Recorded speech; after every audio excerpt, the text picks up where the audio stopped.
Step 7, return को verify करें। Corrected ITR को सबमिट करने के बाद आपको इस रिटर्न को वेरीफाई करना होगा।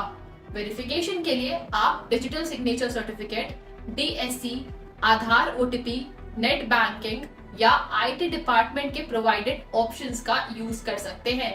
तो दोस्तों, ये थे स्टेप्स जिनके जरिए आप अपनी गलत आईटीआर को ठीक कर सकते हैं। अगर आपको कोई भी कंफ्यूजन हो या असिस्टेंस चाहिए तो कमेंट सेक्शन में जरूर बताएं। और याद रखिए, गलत आईटीआर फाइल करने से बचने के लिए हमेशा सावधान रहे और अपने फाइनेंसेस को अच्छे से मैनेज करें। और अगर फिर भी कुछ समझ ना आ रहा हो तो आपको लीगल एडवाइजर की हेल्प लेनी चाहिए, और इसके लिए आप लीगल देव के एक्सपर्ट को कॉल करके अपनी प्रॉब्लम का सोल्यूशन ले सकते हैं। लीगल देव आपको हर तरह की इंफॉर्मेशन देने में सक्षम है। हमारा मोटिव आपको हर छोटी से बड़ी इंफॉर्मेशन देना है। जैसे कि हमने हमारे व्यूअर्स के लिए एक वीडियो में बताया कि माइक्रो फाइनेंस कंपनी को कैसे रजिस्टर करें और इसके क्या बेनिफिट्स हैं। तो आइए एक बार फिर से नजर डालते हैं।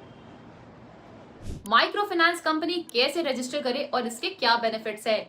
माइक्रो फाइनेंस एक ऐसा सेक्टर है जो नॉट ओनली फाइनेंशियल इंक्लूजन को बढ़ाता है, बल्कि स्मॉल बिजनेसेस और इंडिविजुअल्स के लिए भी एक crucial financial support system provide करता है। तो चलिए डिटेल में चीजों को समझते हैं। What is a micro finance company? Micro finance company एक फाइनेंशियल इंस्टीट्यूशन होती है जो स्मॉल लोन्स और फाइनेंशियल सर्विसेज प्रोवाइड करती है उन लोगों को जो ट्रेडिशनल बैंक से बाहर है। ये typically low income groups, small businesses और रूरल एरियाज के इंडिविजुअल्स को फोकस करते हैं। Registration process. Micro finance company register करने के लिए कुछ इंपॉर्टेंट स्टेप्स होते हैं। Number 1, company incorporation. सबसे पहले आपको एक कंपनी रजिस्टर करना होगा जो कि मिनिस्ट्री ऑफ कॉर्पोरेट अफेयर्स के थ्रू होता है। Number 2, licence from RBI. RBI एक non banking financial company NBFC की लाइसेंस लेना पड़ता है जो माइक्रो फाइनेंस कंपनी के लिए मैंडेटरी है। Number 3, compliance requirements. आपको फाइनेंशियल रेगुलेशंस और KYC, know your customer norms follow करना होगा। Benefits of registering a micro finance company. Number 1, financial inclusion. Micro finance companies help in providing financial services to those who are otherwise excluded from traditional banking systems. Number 2, economic development. They contribute to the economic growth by supporting small businesses and people of local areas like rural areas and also entrepreneurs. Number 3, social impact. Microfinance promotes social welfare by empowering women, supporting rural development and reducing poverty. Number 4, profitability. With proper management, microfinance companies can be financially viable and profitable entities. Now, let's discuss about challenges to consider. Number 1, regulatory compliance. Keeping up with RBI regulations and compliance can be challenging. Number 2, risk management. Dealing with credit risk and ensuring financial sustainability. Number 3, client education. Educating clients about financial literacy and responsible borrowing. Legal देव आपको micro finance company करने में हर कदम पर मदद कर सकता है। हमारे एक्सपर्ट्स आपको कंपनी इनकॉर्पोरेशन से लेकर आरबीआई लाइसेंस तक की सारी प्रोसेस समझाएंगे और असिस्ट करेंगे। हमारे स्पेशलाइज्ड लीगल सर्विसेज से आप रेगुलेटरी कंप्लायंस को भी आसानी से हैंडल कर पाएंगे। हम आपको फाइनेंशियल रेगुलेशंस और केवाईसी नॉर्म्स के ऊपर अच्छे से एडुकेट करेंगे, जिससे आप अपने बिजनेस को स्मूथली चला सकेंगे और रिस्क्स को मिनिमाइज कर पाएंगे। लीगल देव के थ्रू आपको एक सॉलिड फाउंडेशन मिलेगी अपने माइक्रो फाइनेंस बिजनेस को स्टैब्लिश करने के लिए। ये नॉट ओनली लीगल रिक्वायरमेंट्स को पूरा करेगी, बल्कि आपके बिजनेस को ग्रोथ और सक्सेस की तरफ भी लेके जाएगी। तो दोस्तों, माइक्रो फाइनेंस कंपनी रजिस्टर करना एक बहुत ही रिवॉर्डिंग डिसीजन हो सकता है। इससे आप नॉट ओनली अपने बिजनेस को ग्रो कर सकते हैं, बल्कि सोसाइटी में भी पॉजिटिव इम्पैक्ट क्रिएट कर सकते हैं। अभी हमने बात की माइक्रो फाइनेंस कंपनी के रजिस्ट्रेशन और बेनिफिट्स के बारे में।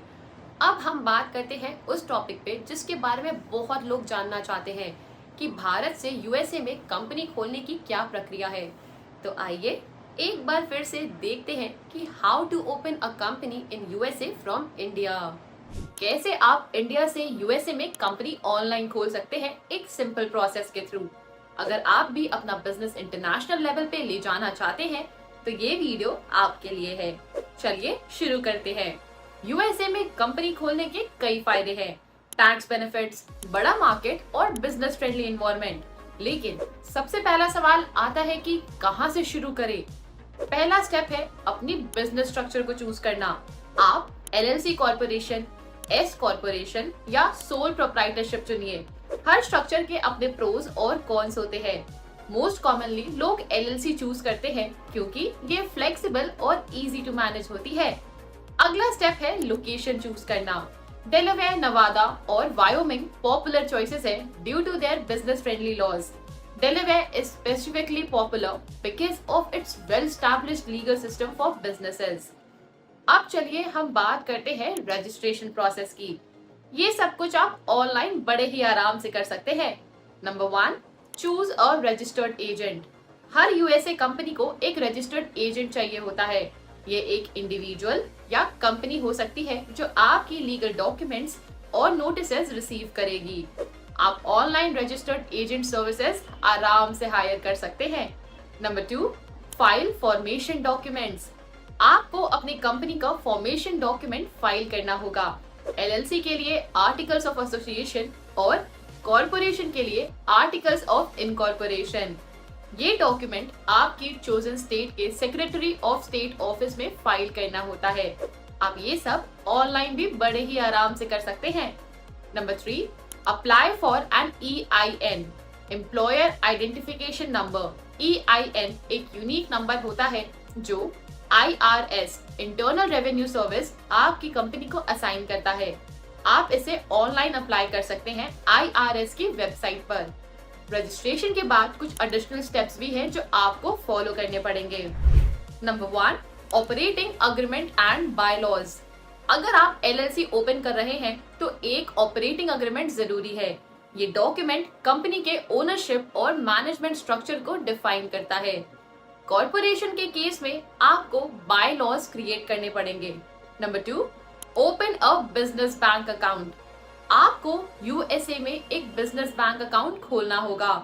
इसके लिए आपको अपने फॉर्मेशन डॉक्यूमेंट्स, EIN और आइडेंटिफिकेशन प्रूफ देना होगा। कई बैंक्स आजकल ऑनलाइन एप्लीकेशन एक्सेप्ट करते हैं। Number 3, compliance requirements. Annual reports file करना, स्टेट टैक्सेस पे करना और लाइसेंसेस रिन्यू करना कुछ कंप्लायंस रिक्वायरमेंट्स है जो आपको फॉलो करने पड़ेंगे। ये स्टेट के अकॉर्डिंग डिफर कर सकती है। ये सारे स्टेप्स सही तरीके से फॉलो करना काफी जरूरी है और लीगल देव आपकी इसमें मदद कर सकता है। लीगल देव के एक्सपर्ट्स आपको रजिस्टर्ड एजेंट चूज करने, फॉर्मेशन डॉक्यूमेंट्स फाइल करने, EIN अप्लाई करने और कंप्लायंस रिक्वायरमेंट समझने में पूरी तरह से मदद कर सकते हैं। हमारे साथ जुड़े रहने से आपको एक्यूरेट और टाइमली गाइडेंस मिलेगी ताकि आप बिना किसी टेंशन के अपना बिजनेस यूएसए में स्टार्ट कर सके। तो दोस्तों, ये था सिंपल प्रोसेस इंडिया से यूएसए में कंपनी खोलने का। याद रखिए, करेक्ट इन्फॉर्मेशन और राइट स्टेप्स फॉलो करना बहुत जरूरी है। अगर आपको लगता है ये प्रोसेस कॉम्प्लेक्स है तो आप लीगल देव के एक्सपर्ट की हेल्प ले सकते हैं। जैसा कि अभी आपने इस वीडियो में देखा कि भारत से यूएसए में कंपनी खोलने की क्या प्रक्रिया है, तो अब हम बात करते हैं FSSAI रजिस्ट्रेशन के बारे में, जो बहुत लोगों का सवाल है कि क्या FSSAI रजिस्ट्रेशन के लिए कंपनी रजिस्ट्रेशन करना जरूरी है या नहीं। तो आइए आपको ले चलते हैं सीधा वीडियो पर। क्या FSSAI रजिस्ट्रेशन के लिए कंपनी रजिस्ट्रेशन करना कंपलसरी है? तो चलिए शुरू करते हैं। सबसे पहले ये समझना जरूरी है कि FSSAI क्या है। FSSAI यानी food safety and standards authority of India एक रेगुलेटरी बॉडी है जो इंडिया में फूड सेफ्टी और स्टैंडर्डाइजेशन के रूल्स और रेगुलेशंस बनाती और एनफोर्स करती है। FSSAI का मेन ऑब्जेक्टिव है कि देश में जो भी खाना बन रहा है, बिक रहा है या सर्व हो रहा है, वो सब स्टैंडर्ड्स को मीट करे और कंज्यूमर के हेल्थ को इंश्योर करे। अब सवाल ये उठता है कि FSSAI रजिस्ट्रेशन के लिए क्या आपको कंपनी रजिस्ट्रेशन करवाना पड़ता है? जवाब है नहीं। आपको कंपनी रजिस्ट्रेशन करना कंपलसरी नहीं है अगर आप FSSAI रजिस्ट्रेशन लेना चाहते हैं। दोस्तों, FSSAI रजिस्ट्रेशन के लिए आप individual proprietor, partnership firm, LLP या प्राइवेट लिमिटेड कंपनी किसी भी फॉर्म में अपना बिजनेस रजिस्टर कर सकते हैं। मतलब अगर आप एक इंडिविजुअल प्रोपराइटर है तब भी आप FSSAI लाइसेंस के लिए अप्लाई कर सकते हैं। आइए अब थोड़ा डिटेल में समझते हैं। FSSAI रजिस्ट्रेशन के 3 लेवल्स होते हैं, बेसिक रजिस्ट्रेशन, स्टेट लाइसेंस और सेंट्रल लाइसेंस। इनमें से कौन सा रजिस्ट्रेशन आपको चाहिए ये आपके बिजनेस के स्केल और टर्नओवर पर डिपेंड करता है। अगर आपका एनुअल टर्नओवर 12 लाख से कम है तो आपको बेसिक रजिस्ट्रेशन की जरूरत है।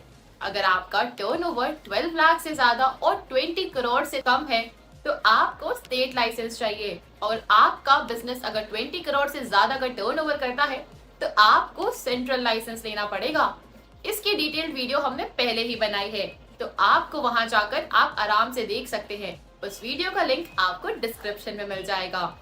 ये सब लेवल्स कंपनी रजिस्ट्रेशन पे डिपेंड नहीं करते, मतलब चाहे आप एक स्मॉल स्केल प्रोपराइटर हो या एक लार्ज कॉर्पोरेशन, आप एप्रोप्रिएट FSSAI रजिस्ट्रेशन के लिए अप्लाई कर सकते हैं। FSSAI रजिस्ट्रेशन का प्रोसेस भी काफी स्ट्रेट फॉरवर्ड है। आपको ऑनलाइन पोर्टल पर जाकर अपनी डिटेल्स फिल करनी होती है, रिक्वायर्ड डॉक्यूमेंट्स अपलोड करने होते हैं और फिर एप्लीकेशन फी पे करनी होती है। एप्लीकेशन अप्रूव होने के बाद आपको FSSAI रजिस्ट्रेशन नंबर मिल जाता है। तो दोस्तों, आशा है आपको ये समझ आया होगा कि FSSAI रजिस्ट्रेशन के लिए कंपनी रजिस्ट्रेशन करवाना कंपलसरी नहीं है। अगर आप फूड बिजनेस शुरू कर रहे हैं तो बिना किसी हेजिटेशन के FSSAI रजिस्ट्रेशन के लिए अप्लाई करें। अब चलिए हम बात करते हैं कि लीगल देव आपकी इस प्रोसेस में कैसे मदद कर सकता है। लीगल देव एक ऐसी सर्विस है जो आपको FSSAI रजिस्ट्रेशन के हर स्टेप में गाइड और असिस्ट कर सकती है। लीगल देव टीम के एक्सपर्ट्स आपको ये समझाएंगे कि आपके बिजनेस के लिए कौन सा लाइसेंस एप्रोप्रिएट होगा। हम आपकी एप्लीकेशन के लिए सारी रिक्वायर्ड डॉक्यूमेंट्स प्रिपेयर करने में आपकी मदद करते हैं, जैसे कि identity proof, address proof, business details और फूड कैटेगरी डिटेल्स। अगर आपको कोई भी क्लैरिफिकेशन चाहिए तो हम आपके साथ हर स्टेप पर होंगे ताकि आप एप्लीकेशन स्मूथली कंप्लीट कर पाए। तो अब आप जान गए होंगे कि FSSAI रजिस्ट्रेशन के लिए कंपनी रजिस्ट्रेशन जरूरी है कि नहीं। लीगल देव आपकी नॉलेज और आपके बिजनेस को ग्रोथ करने के लिए हर तरह की इंफॉर्मेशन रखता है। हमारे एक वीडियो में हमने बताया कि निधि कंपनी क्या है और इंडिया में निधि कंपनी रजिस्ट्रेशन कैसे करते हैं। तो आइए एक बार फिर से इसके बारे में जान लेते हैं। Let's see. सबसे पहले निधि कंपनी क्या होती है। निधि कंपनी एक टाइप की non banking financial company NBFC होती है जो कि अपने मेंबर से डिपॉजिट्स लेती है और उन्हीं मेंबर्स को लोन देती है। ये कंपनीज मेनली सेविंग्स और म्यूचुअल बेनिफिट्स के लिए बनाई जाती है। Now we are discussing about benefits of Nidhi company. Nidhi companies का मेन फोकस होता है अपने मेंबर्स के वेलफेयर पर। इसके कुछ बेनिफिट्स है जो इस प्रकार से है। नंबर 1, इंटरेस्ट रेट डिपॉजिट्स पर अच्छे मिलते हैं। नंबर 2, लोन इजीली और कम इंटरेस्ट रेट पर मिलता है। नंबर 3, मेंबर्स के बीच फाइनेंशियल डिसिप्लिन प्रमोट होता है। अब हम बात करते हैं निधि कंपनी को रजिस्टर करने के प्रोसेस के बारे में। पूरी प्रोसेस कुछ इस प्रकार से होती है। Step 1, eligibility criteria check.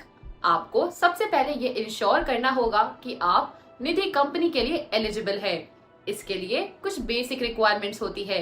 Number 1, minimum 7 members होने चाहिए जिनमें से 3 डायरेक्टर्स होने चाहिए। नंबर 2, कंपनी का paid up equity share capital minimum ₹5 lakh होना चाहिए। Step 2, digital signature certificate DSC। Directors को अपने डिजिटल सिग्नेचर्स बनवाने पड़ेंगे। ये ऑनलाइन डॉक्यूमेंट फाइलिंग के लिए जरूरी होता है। Step 3, director identification number DIN। हर डायरेक्टर को MCA ministry of corporate affairs से DIN लेना होगा। Step 4, name approval. कंपनी का नाम ROC रजिस्ट्रार ऑफ कंपनी से अप्रूव करवाना होता है। नाम यूनिक और MCA गाइडलाइंस के अकॉर्डिंग होना चाहिए। Step 5, incorporation documents filing. इस स्टेप में आपको MOA मेमोरेंडम ऑफ एसोसिएशन और AOA articles of association file करने पड़ते हैं। साथ ही रजिस्टर्ड ऑफिस प्रूफ और आइडेंटिटी एड्रेस प्रूफ भी सबमिट करना होता है। Step 6, certificate of incorporation. सभी डॉक्यूमेंट्स वेरीफाई होने के बाद आपको ROC से सर्टिफिकेट ऑफ इनकॉर्पोरेशन मिलता है। इसके साथ ही आपकी निधि कंपनी ऑफिशियली रजिस्टर हो जाती है। तो ये थी बेसिक रजिस्ट्रेशन प्रोसेस, लेकिन निधि कंपनी चलाने के लिए कुछ पोस्ट रजिस्ट्रेशन कंप्लायंसेस भी होती है। उसके बारे में अब हम जा करके डिस्कस करेंगे। Post registration compliances. Number 1, minimum 200 members को विद इन 1 ईयर ज्वाइन करना होता है। Number 2, net owned funds 10 lakh rupees से कम नहीं होनी चाहिए। Number 3, ratio of net owned funds to deposits 1:20 से एक्सीड नहीं कर सकती। दोस्तों, अगर आपको लगता है ये प्रोसेस थोड़ा कॉम्प्लिकेटेड है तो चिंता मत कीजिए, लीगल देव आपकी मदद करने के लिए है तैयार। लीगल देव के थ्रू आप निधि रजिस्ट्रेशन करवा सकते हैं बड़े ही आराम से। लीगल देव के एक्सपर्ट्स आपको स्टेप बाय स्टेप गाइड करेंगे और रजिस्ट्रेशन से लेकर कंप्लायंस तक हर स्टेप में आपकी मदद करेंगे। आपको बस हमारे एक्सपर्ट से कांटेक्ट करना है और हम आपके लिए सारी प्रोसेस को आसान बना देंगे। तो अगर आप निधि कंपनी रजिस्टर करना चाहते हैं तो डिस्क्रिप्शन में दिए गए लिंक पर क्लिक करें हमसे संपर्क करने के लिए, या फिर डिस्प्ले किए गए कॉन्टैक्ट नंबर पर भी डायरेक्ट कॉल कर सकते हैं। दोस्तों, ये थी निधि कंपनी रजिस्ट्रेशन की पूरी जानकारी। अब आपने जाना कि निधि कंपनी क्या है और इंडिया में कैसे रजिस्टर कर सकते हैं। अब इसी लाइन में आगे आपको बताते हैं कि सेक्शन 8 कंपनी और प्राइवेट लिमिटेड कंपनी में क्या डिफरेंस होता है। तो आइए देखते हैं। सेक्शन 8 कंपनी और प्राइवेट लिमिटेड कंपनी के बीच क्या क्या डिफरेंसेस है। अगर आप अपना बिजनेस स्टार्ट करने का सोच रहे हैं तो ये वीडियो आपके लिए बहुत यूजफुल होने वाला है। तो चलिए शुरू करते हैं। सबसे पहले बात करते हैं डेफिनेशन की। सेक्शन 8 कंपनी और प्राइवेट लिमिटेड कंपनी दोनों कंपनीज एक्ट 2013 के अंडर रजिस्टर्ड होती है, लेकिन इनका पर्पस अलग होता है। सेक्शन 8 कंपनी का मेन ऑब्जेक्टिव होता है चैरिटी, एजुकेशन, रिलीजन और एनी अदर सोशल कॉज। ये प्रॉफिट कमाने के लिए नहीं बनाई जाती। वहीं प्राइवेट लिमिटेड कंपनी का मेन पर्पस प्रॉफिट कमाना होता है। इसमें शेयर होल्डर्स की लिमिटेड लायबिलिटी होती है और इसका ओनरशिप प्राइवेट होता है। अब अगर हम बात करें फॉर्मेशन की, तो सेक्शन 8 कंपनी को फॉर्म करने के लिए आपको सेंट्रल गवर्नमेंट से अप्रूवल लेना पड़ता है। ये थोड़ा लेंथी प्रोसेस है क्योंकि इसमें आपको अपने ऑब्जेक्टिव्स को क्लियरली डिफाइन करना पड़ता है। दूसरी तरफ प्राइवेट लिमिटेड कंपनी का फॉर्मेशन प्रोसेस रिलेटिवली सिंपल और फास्ट होता है। आपको सिर्फ रजिस्ट्रार ऑफ कंपनीज ROC से अप्रूवल लेना पड़ता है। फॉर्मेशन के मिनिमम रिक्वायरमेंट्स भी डिफरेंट होते हैं। सेक्शन 8 कंपनी के लिए मिनिमम 2 डायरेक्टर्स और 2 मेंबर्स की जरूरत होती है। वहीं प्राइवेट लिमिटेड कंपनी के लिए भी मिनिमम 2 डायरेक्टर्स और 2 शेयर होल्डर्स चाहिए होते हैं, लेकिन यहाँ पर मैक्सिमम 200 शेयर होल्डर्स हो सकते हैं। सेक्शन 8 कंपनी में मेंबर्स का मैक्सिमम लिमिट नहीं होता। दोस्तों, अब चलिए हम बात करते हैं शेयर कैपिटल की। सेक्शन 8 कंपनी में मिनिमम पेड अप कैपिटल की कोई रिक्वायरमेंट नहीं होती। ये कंपनी यूजुअली डोनेशंस और ग्रांट्स के थ्रू फंड होती है। वहीं प्राइवेट लिमिटेड कंपनी में मिनिमम पेड अप कैपिटल की रिक्वायरमेंट कंपनीज एक्ट के अकॉर्डिंग होती है, जो अब नॉमिनल रखी गई है, लेकिन फिर भी आपको कुछ कैपिटल तो इन्वेस्ट करना ही पड़ता है। सेक्शन 8 कंपनी को टैक्स बेनिफिट्स भी मिलते हैं। अगर ये कंपनी अपने ऑब्जेक्टिव्स को फॉलो करती है तो ये इनकम टैक्स एक्ट के अंडर एक्सेम्पशंस क्लेम कर सकती है। प्राइवेट लिमिटेड कंपनी को ऐसी कोई स्पेसिफिक टैक्स बेनिफिट्स नहीं मिलते और इन्हें normal corporate tax structure follow करना पड़ता है। नाम की रिक्वायरमेंट भी अलग होती है। सेक्शन 8 कंपनी अपने नाम के आगे प्राइवेट लिमिटेड या लिमिटेड यूज नहीं कर सकती, even if it is a limited liability company. Private limited company को अपने नाम के आगे प्राइवेट लिमिटेड लगाना मैंडेटरी होता है। कंप्लायंस और एनुअल फाइलिंग के रूल्स भी काफी डिफरेंट होते हैं। सेक्शन 8 कंपनी को अपने एक्टिविटीज के बारे में डिटेल्ड रिपोर्ट देनी पड़ती है। इसको अपने ऑब्जेक्टिव्स का फुलफिलमेंट शो करना पड़ता है। वहीं प्राइवेट लिमिटेड कंपनी को नॉर्मल एनुअल रिटर्न्स फाइल करनी होती है, जो बिजनेस ऑपरेशंस और फाइनेंशियल स्टेटमेंट्स के बारे में होती है। दोस्तों, लीगल देव आपकी कंपनी रजिस्टर करने में कैसे मदद कर सकता है, अब चलिए हम ये समझते हैं। लीगल देव एक कॉम्प्रिहेंसिव प्लेटफॉर्म है जो आपको स्टेप बाय स्टेप गाइड करता है, चाहे आप सेक्शन 8 कंपनी रजिस्टर कर रहे हो या प्राइवेट लिमिटेड कंपनी। ये आपको नेसेसरी डॉक्यूमेंट्स प्रिपेयर करने में, गवर्नमेंट फॉर्म्स फिल करने में और रिक्वायर्ड अप्रूवल्स लेने में असिस्ट करता है। साथ ही लीगल देव के एक्सपर्ट प्रोफेशनल्स आपके हर क्वेरी का जवाब देने के लिए है अवेलेबल, जो आपके कंपनी रजिस्ट्रेशन प्रोसेस को सीमलेस और हैसल फ्री बना देता है। लीगल देव के थ्रू आप अपने घर बैठे ही अपनी कंपनी रजिस्ट्रेशन का सारा काम आसानी से कंप्लीट कर सकते हैं। तो दोस्तों, ये थे कुछ main differences between section 8 company और प्राइवेट लिमिटेड कंपनी। हर एक कंपनी का अपना एक स्पेसिफिक पर्पस और स्ट्रक्चर होता है और आपको अपने बिजनेस ऑब्जेक्टिव के अकॉर्डिंग चूज करना चाहिए। सेक्शन 8 कंपनी और प्राइवेट लिमिटेड कंपनी का डिफरेंस आपको समझ आ गया होगा। अब हम बात करते हैं कि क्या कंपनी रजिस्ट्रेशन के लिए ISO सर्टिफिकेट जरूरी है कि नहीं। तो चलिए इसे देखते हैं। क्या कंपनी रजिस्ट्रेशन के लिए ISO सर्टिफिकेशन जरूरी है? चलिए शुरू करते हैं। सबसे पहले ये समझना जरूरी है कि कंपनी रजिस्ट्रेशन क्या होती है और क्यों जरूरी है। कंपनी रजिस्ट्रेशन का मतलब है अपनी बिजनेस एंटिटी को सरकारी रिकॉर्ड्स में ऐड करना। ये आपके बिजनेस को एक लीगल आइडेंटिटी देता है जो आपको लीगल बेनिफिट्स और प्रोटेक्शंस प्रोवाइड करता है। अब चलिए हम बात करते हैं ISO सर्टिफिकेशन की। ISO यानी इंटरनेशनल ऑर्गेनाइजेशन फॉर स्टैंडर्डाइजेशन, एक independent non governmental international organization है जो प्रोडक्ट्स, सर्विसेज और सिस्टम्स के लिए स्टैंडर्ड सेट करती है। ISO सर्टिफिकेशन का मतलब होता है कि अगर आपका प्रोडक्ट या सर्विस इंटरनेशनल स्टैंडर्ड्स के अकॉर्डिंग है, ये आपके कस्टमर्स के लिए एक अश्योरेंस होता है कि आप क्वालिटी पर कॉम्प्रोमाइज नहीं करते। तो अब ये सवाल उठता है कि क्या ISO सर्टिफिकेशन कंपनी रजिस्ट्रेशन के लिए मैंडेटरी है? सिंपल आंसर है नहीं। कंपनी रजिस्ट्रेशन के लिए ISO सर्टिफिकेशन कंपलसरी नहीं है। कंपनी रजिस्ट्रेशन के लिए आपको कुछ बेसिक डॉक्यूमेंट्स और कंप्लायंस फुलफिल करने होते हैं। इनमें कहीं भी ISO सर्टिफिकेशन की जरूरत नहीं पड़ती। लेकिन इसका मतलब ये नहीं है कि ISO सर्टिफिकेशन इम्पोर्टेंट नहीं है। ISO सर्टिफिकेशन लेने के कई फायदे हैं। पहला ये कि आपकी कंपनी की क्रेडिबिलिटी बढ़ती है। दूसरा ये कि आप कस्टमर्स को इंश्योर करते हैं कि आप क्वालिटी स्टैंडर्ड्स को फॉलो करते हैं। तीसरा, कई बड़ी कंपनीज और गवर्नमेंट टेंडर्स में ISO सर्टिफिकेशन को प्रेफर किया जाता है। इसलिए अगर आपको अपना बिजनेस एक्सपैंड करना है और इंटरनेशनल मार्केट में घुसना है तो ISO सर्टिफिकेशन जरूर सोचना चाहिए। अगर आप ISO सर्टिफिकेशन लेना चाहते हैं तो इसका भी एक स्पेसिफिक प्रोसेस होता है। पहला स्टेप होता है आपकी कंपनी का असेसमेंट। एक ISO ऑडिटर आपके प्रोसेसेस और सिस्टम्स का रिव्यू करेगा। दूसरा स्टेप होता है डॉक्यूमेंटेशन, जिसमें आपको अपनी पॉलिसीज और प्रोसीजर्स को डॉक्यूमेंट करना होता है। तीसरा स्टेप होता है इम्प्लीमेंटेशन, जिसमें आपको इंश्योर करना होता है कि आपकी कंपनी इन स्टैंडर्ड्स को फॉलो कर रही है। और फाइनल स्टेप होता है सर्टिफिकेशन, जहां ऑडिटर आपकी कंपनी को सर्टिफाई करता है अगर सब कुछ स्टैंडर्ड्स के मुताबिक होता है तो। इसके लिए हमने पहले ही एक डेडिकेटेड वीडियो बना रखा है, जिसका लिंक आपको नीचे डिस्क्रिप्शन में मिल जाएगा। अब चलिए हम बात करते हैं इन सब में लीगल देव आपकी किस तरह से मदद कर सकता है। लीगल देव के पास एक्सपर्ट्स की एक एक्सपीरियंस टीम है जो ये सभी काम समय पर और स्मूथली पूरा करती है।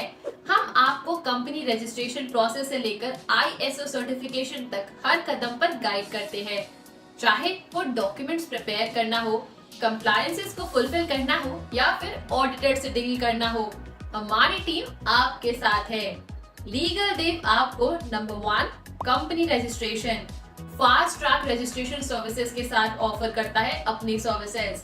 Number 2 ISO certification, detailed guidance और स्मूथ प्रोसेस के साथ सर्टिफिकेशन दिलाने में मदद करता है। Number 3 consultation services, expert advice और कंसल्टेशन हर स्टेप पर है। नंबर 4 डॉक्यूमेंटेशन, एक्यूरेट और टाइमली डॉक्यूमेंटेशन, ताकि आप बिना किसी स्ट्रेस के अपने बिजनेस पर फोकस कर सके। हमारा मोटिव है आपके बिजनेस को सीमलेसली सेटअप करना और इंश्योर करना कि आप हर तरह से कंप्लायंट हो। तो अगर आपको इन चीजों में कोई भी मदद चाहिए, लीगल देव है आपका ट्रस्टेड पार्टनर। जैसा कि आपने जाना कि कंपनी रजिस्ट्रेशन के लिए ISO सर्टिफिकेट इम्पोर्टेंट है कि नहीं, अब हम GST रजिस्ट्रेशन के बारे में बात करेंगे कि जीएसटी रजिस्ट्रेशन कराने में कितना समय लगता है, तो आइए इसे देखते हैं। जीएसटी रजिस्ट्रेशन में कितना समय लगता है? अगर आप एक नए बिजनेसमैन हैं या अपना बिजनेस शुरू कर रहे हैं तो जीएसटी रजिस्ट्रेशन आपके लिए बहुत जरूरी है। लेकिन ये प्रोसेस में कितना टाइम लगता है? चलिए स्टेप बाय स्टेप इसे हम डिटेल में समझते हैं। सबसे पहले हम समझेंगे कि जीएसटी रजिस्ट्रेशन के लिए आपको क्या क्या डॉक्यूमेंट्स की जरूरत पड़ती है। Number 1, pan card. आपका और आपके बिजनेस का पैन कार्ड होना काफी जरूरी है। नंबर 2, आधार कार्ड। आपका आधार कार्ड भी रिक्वायर्ड है for verification purposes. Number 3, business proof. Business address proof जैसे कि इलेक्ट्रिसिटी बिल, रेंट एग्रीमेंट या property tax receipt. Number 4, bank details. आपके बिजनेस के बैंक अकाउंट का स्टेटमेंट या cancelled cheque. Number 5, photograph. Passport size photograph of owners और partners. अब हम आते हैं एक्चुअल रजिस्ट्रेशन प्रोसेस पर। स्टेप 1, विजिट दी जीएसटी पोर्टल। सबसे पहले आपको gst.government.in पर जाना होगा। वहां पर सर्विसेज टैब में न्यू रजिस्ट्रेशन को सेलेक्ट करके फॉर्म फिल करना पड़ेगा। Step 2, form filling. इस फॉर्म में आपको अपने बिजनेस की सारी डिटेल्स देनी होती है, जैसे कि business name, pan number, address और बैंक डिटेल्स। फॉर्म भरने के बाद आपको ओटीपी वेरिफिकेशन करना होता है जो आपके रजिस्टर्ड मोबाइल नंबर पर आएगा। स्टेप 3, डॉक्यूमेंट अपलोड करना। अब आपको अपने डॉक्यूमेंट्स अपलोड करने पड़ेंगे जो हमने पहले ही डिस्कस कर लिए थे। इंश्योर करें कि सभी डॉक्यूमेंट्स क्लियर और प्रॉपरली स्कैन्ड हो। Step 4, application submission. सभी डिटेल्स और डॉक्यूमेंट्स को अपलोड करने के बाद आपको एप्लीकेशन सबमिट करना होगा। इसके बाद आपको एप्लीकेशन रेफरेंस नंबर ARN मिलेगा जो आपको फ्यूचर कॉरेस्पॉन्डेंस के लिए जरूरी होगा। अब सवाल ये आता है कि ये प्रोसेस में कितना टाइम लगता है। अगर आपका भी ये सवाल है तो चलिए इसे हम जानते हैं। Generally GST registration process complete होने में 3 से 7 वर्किंग डेज लगते हैं, लेकिन कुछ केसेस में वेरिफिकेशन और डॉक्यूमेंट स्क्रूटिनी की वजह से थोड़ा टाइम बढ़ भी सकता है। अगर सब कुछ स्मूथली हो जाए तो 3 से 4 दिन में आपको GSTIN अलॉट हो सकता है। लेकिन अगर डॉक्यूमेंट्स में कोई डिस्क्रिपेंसी हो या वेरिफिकेशन के दौरान कोई इश्यू आया तो डिपार्टमेंट आपको नोटिस भी भेज सकता है एडिशनल डिटेल्स या क्लैरिफिकेशन के लिए, जिससे प्रोसेस थोड़ा और टाइम ले सकता है। एक और इम्पोर्टेंट पॉइंट है जो आपको यहाँ पे मेंशन करना जरूरी है, वो ये है कि अगर आप चाहते हैं कि आपका जीएसटी नंबर जल्दी अलॉट हो जाए तो आपको अपने डॉक्यूमेंटेशंस प्रॉपर रखने होंगे और वहीं पर लीगल देव आपकी पूरी हेल्प कर सकता है। लीगल देव में हम आपकी मदद कर सकते हैं इंश्योर करने के लिए कि आपके सभी डॉक्यूमेंट्स एक्यूरेट और कंप्लीट हो। हमारी टीम आपको स्टेप बाय स्टेप गाइड करेगी ताकि आपका एप्लीकेशन बिना किसी डिले के सक्सेसफुली सबमिट हो सके। आपको बस हमें कॉन्टैक्ट करना है और हम आपकी सारी टेंशन दूर करेंगे। आपके डॉक्यूमेंट्स की वेरिफिकेशन से लेकर उन्हें अपलोड करने तक हर स्टेप पर हम आपके साथ हैं। तो दोस्तों, ये था हमारा detailed explanation on GST registration में कितना टाइम लगता है। अगर आपको ये वीडियो हेल्पफुल लगी हो तो लाइक करें, शेयर करें और हमारे चैनल लीगल देव को सब्सक्राइब करें। अगर आपके पास कोई और क्वेश्चंस है तो कमेंट सेक्शन में जरूर पूछें, हम पूरी कोशिश करेंगे उनका आंसर करने का। मिलते हैं हम आपसे नेक्स्ट वीडियो में एक नए टॉपिक के साथ। तब तक के लिए ध्यान रखें और सीखते रहें।